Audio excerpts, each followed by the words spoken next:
Hi guys, तुमचं माझ्या चॅनलमध्ये मी स्वागत करते। तर आज आपण प्रेझेंट कंटिन्यूअस टेन्स म्हणजे चालू वर्तमान काळ पाहणार आहोत। तर आता हा प्रेझेंट कंटिन्यूअस टेन्स आता पाहणार आहोत, पण ह्या अगोदर पण मी सिंपल प्रेझेंट टेन्स असेल, सिंपल पास्ट टेन्स असेल, सिंपल फ्युचर टेन्स असेल हे शिकवणं झालेलं आहे आणि मागच्या व्हिडिओमध्ये तुम्ही ते पाहून घेऊ शकता। कारण ग्रामर शिकायचं म्हणलं तर कन्सेप्ट क्लिअर होणं खूप गरजेचं आहे। तर त्यासाठी तुम्ही simple present tense, simple past tense, simple future tense हे आपण याच्या अगोदर पाहिलेलं आहे, तर ते तुम्ही व्हिडिओ पाहून घ्या। आता आपण काळाचा दुसरा प्रकार पाहणार आहोत म्हणजे प्रेझेंट कंटिन्यूअस टेन्स, चालू वर्तमान काळ। ओके, तर हे आपण पाहूया। तर अफर्मेटिव्ह सेंटेन्स म्हणजे होकारार्थी वाक्य।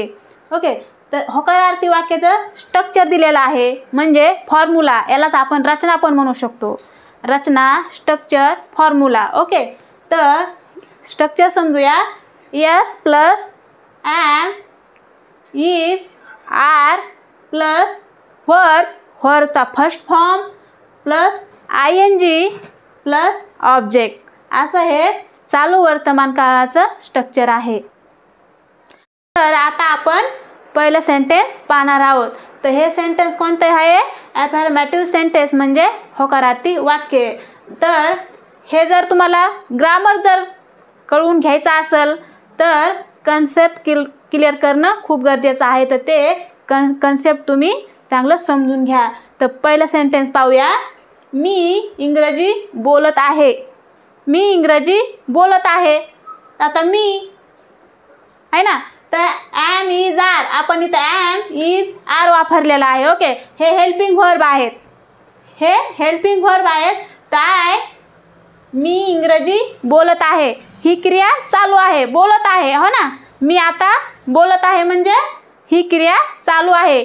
जर क्रिया चालू नसेल, मी बोलणार आहे, बोलत होतो, हे ह्या काळातलं वाक्य होईल का? तर नाही।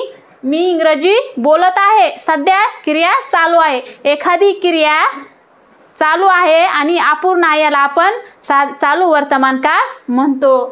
तर हे इंग्लिशमधून कसं होईल? I am speaking English. ते तर आय आहे, मी आहे म्हणजे इथं आय आलं। तर हे स्ट्रक्चर कसं आहे बघा, आय सोबत कधी पण एम लागतं, आय सोबत स्वतःसाठी एम वापरतात। Okay, I am speaking English. आता इथं ING घेतलेला आहे, इथं काय घेतलं? ING। आता स्ट्रक्चर नुसारच घेतो आपण। आय सोबत एम, आय एम स्पीकिंग। आपण फॉर्मचा पहिला फॉर्म घेतलेला आहे, पण ING ह्या फर्स्ट फॉर्मला लावावं लागतं चालू वर्तमान काळामध्ये।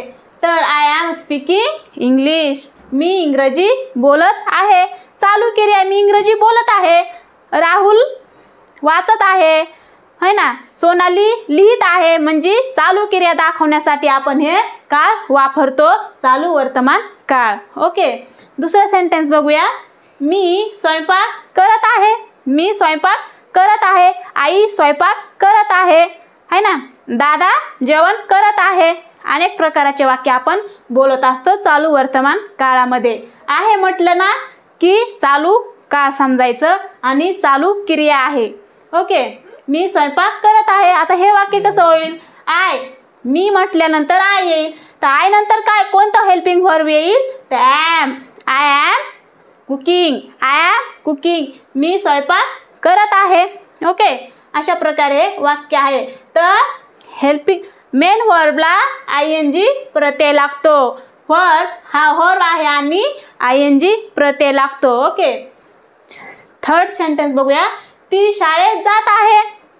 ती शाळेत जात आहे, दीदी शाळेत जात आहे, दादा शाळेत जात आहे। ओके, असे उदाहरण आपण घेतो। तर ते इंग्लिशमध्ये कसं होईल? आता इथं आपण मी साठी आय वापरलंय आणि आय साठी कोणता वर्ब वापरला? Helping verb M. ओके, आता इथं ती शाळेत जात आहे, तर ती साठी आपण कोणता हेल्पिंग वर्ब वापरणार हे पाहणार आहोत। तर ती म्हणजे शी, तर शी साठी आपण इज वापरणार आहोत। कधी पण लक्षात ठेवायचं, ही, शी, इट सोबत इज वापरतात आणि यू, वी, दे साठी आर वापरतात आणि आय साठी एम वापरतात. तर ती शाळेत जात आहे यासाठी काय होईल? शी इज गोइंग टू स्कूल. ती शाळेत जात आहे.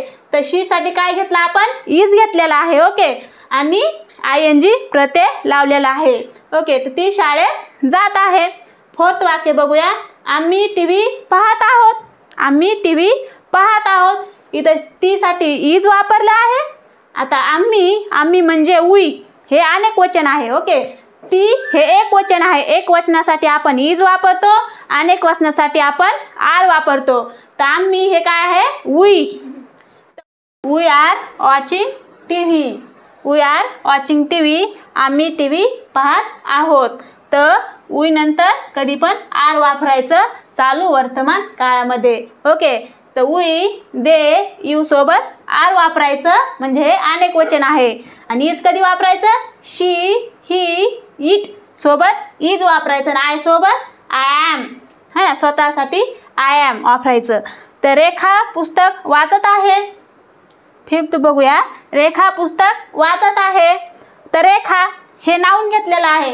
एखाद्या व्यक्तीचं नाव पण आपण याच्यात सामील करतो. ओके. तर रेखा पुस्तक वाचत आहे. रेखा इज रीडिंग अ बुक. रेखा पुस्तक वाचत आहे. रेखा हे नाऊन आहे. याच्यासोबत पण आपण इज वापरतो म्हणजे हे नाव काय आहे? एकवचनी आहे. त्याच्यासोबत इज वापरायचं. तर रेखा, बॉय, बॉय हे एकवचनी आहे पण बॉय जर असेल तर आपण आर वापरावा लागतं. ओके. अशा प्रकारे आज आपण प्रेझेंट कंटिन्युअस टेन्स म्हणजे चालू वर्तमान काळातले काही अफर्मेटिव्ह सेंटेन्स पाहिलेले आहेत आणि त्याचं स्ट्रक्चर मी तुम्हाला समजून सांगितलेलं आहे.